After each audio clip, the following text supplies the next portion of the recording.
बाबा को मिट्टी के हवाले कर दिया है। मेरा दिल बेचैन है। अपने नवासे को देखे बगैर ही चले गए।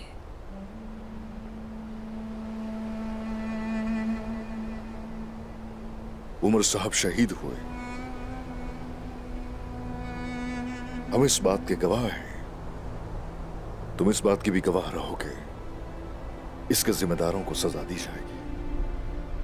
मुझे आप पर पूरा इत्मीनान है उस्मान। मेरे बाबा का इंतकाम जरूर लिया जाएगा, जानती हूँ।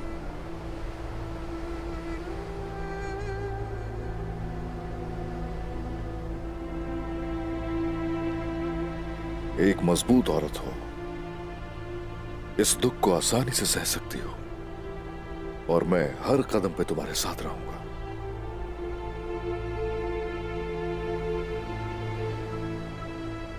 फिलहाल मुझे इजाजत चाहिए। सुल्तान मसूद के साथ कुछ मामला निपटाने हैं मुझे। बिल्कुल जा सकते हैं।